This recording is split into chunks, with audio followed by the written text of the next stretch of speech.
मन बहुत चलायमान है और बहुत बड़ा बलवान है। जब साधक ध्यान के लिए बैठता है तो मन कहीं का कहीं ले जा कर के वह उसके विचारों में लगातार निरंतर इधर उधर की सोच दौड़ाता ही रहता है।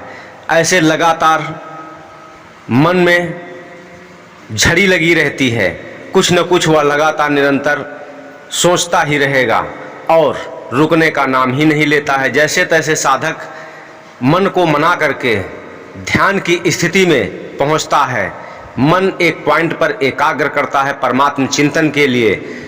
तो जैसे ही समाधि में जाता है तो फिर अचानक झटका लगता है, शरीर में लगेगा कि किसी ने पकड़ करके खींच लिया है या फिर उसको झकझोर दिया है, या फिर कभी कभी ऐसा महसूस होता है कि करंट जैसा झटका लगता है। यह बहुत बड़ा रहस्य है। ध्यान करते समय एक ही अंग पर झटका बार बार नहीं लगता है, हर अंग पर अलग अलग ही झटका लगता है। या फिर कभी कभी ऐसा लगेगा कि किसी अंग में करंट जैसा महसूस होगा, बहुत तेजी से झटका लगेगा। यह झटका साधारण ध्यान में कभी भी नहीं लगता है। जब साधक घनघोर ध्यान की स्थिति में पहुंचता है तभी यह झटके लगते हैं, अन्यथा ऐसे साधारण ध्यान में कभी भी झटके नहीं लगेंगे। ऐसे ध्यान में जाने के लिए साधक को जुनून के साथ में, पूरे चैतन्यता के साथ में ध्यान करना होता है। जब तक कड़ी मेहनत नहीं करेगा साधक, ध्यान अभ्यास ठीक प्रकार से नहीं करेगा, तब तक शरीर में झटके नहीं लगेंगे। यदि झटके लगना प्रारंभ हो जाए तो बहुत अति उत्तम लक्षण होता है। इससे बहुत अधिक दिव्य शक्तियाँ अर्जित होना शुरू हो जाती हैं। यह जो झटके लगते हैं इसका क्या कारण है, आइए देखते हैं यह झटके लगते क्यों हैं। जब बच्चे का जन्म होता है, जैसे ही आगे चल कर के वह बड़ा होना प्रारंभ होता है तो खाने पीने, खेलने कूदने, फिर आगे चल कर के पढ़ने लिखने में व्यस्त रहता है। जब पढ़ लिख कर के तैयार हो जाता है तो अपनी जीवन की तरक्की के लिए वह व्यस्त हो जाता है। और उनमें से कुछ जो परमात्म बुद्धिजीवी होते हैं इस संसार में देखते हैं कि क्या रखा हुआ है, क्या संसार का सार है और क्या इसमें मिलने वाला है, तो फिर वह परमात्म भक्ति की ओर अपना रुख करते हैं। जब परमात्म भक्ति की तरफ बढ़ते हैं तो फिर उसमें ध्यान चिंतन करना प्रारंभ कर देते हैं।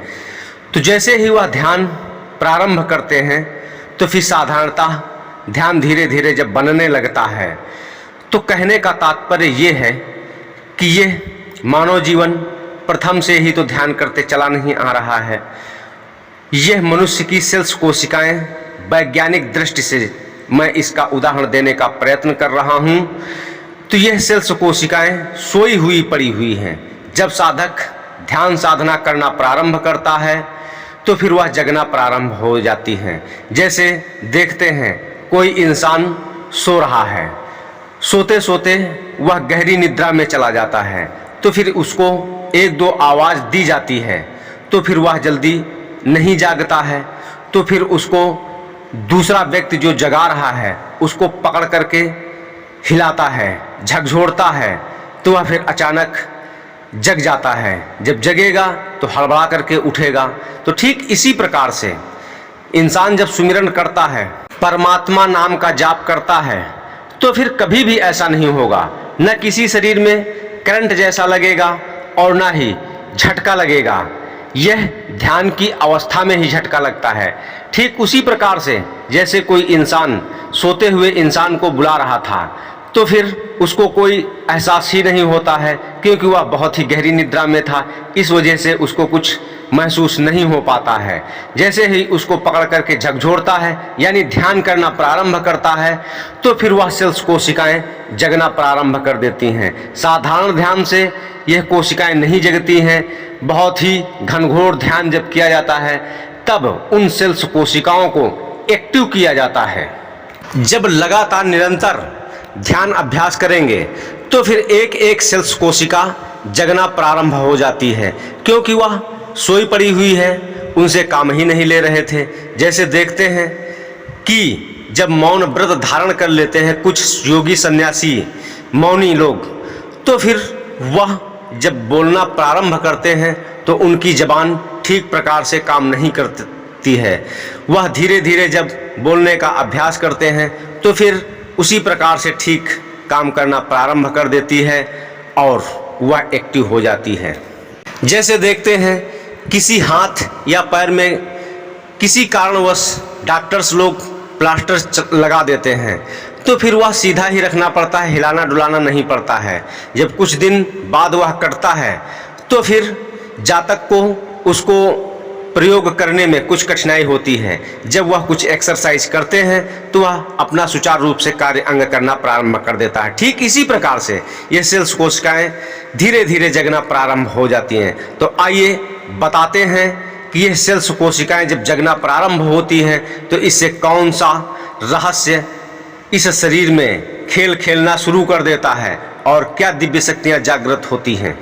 कुछ साधक कहते हैं कि मेरे साथ में कभी ऐसा नहीं हुआ, मैं बहुत दिनों से ध्यान कर रहा हूँ। अरे भाई, ध्यान के लिए बैठे हुए हैं, ध्यान थोड़ी कर रहे हैं। मन तो इधर उधर दौड़ रहा है, कभी इधर की बात सोच रहे हैं, कभी उधर की बात सोच रहे हैं। ऐसे तो ध्यान जीवन भर करते रहेंगे, कुछ भी नहीं होता है।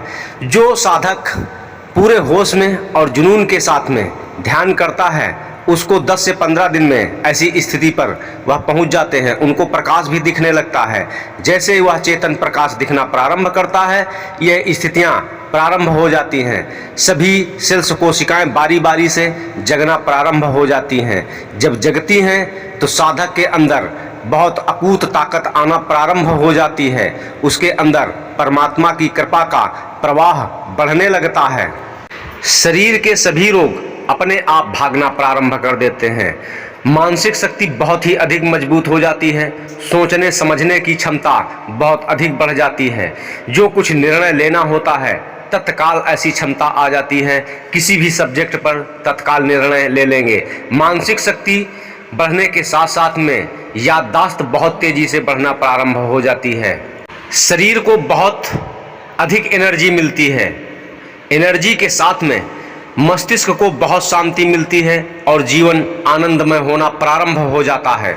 संतोष नाम का बहुत बड़ा आनंद गुण है, वह साधक के अंदर आना प्रारंभ हो जाता है। यह शास्त्रों में भी वर्णित है। कबीर सागर में इसको विस्तार से भी पढ़ सकते हैं।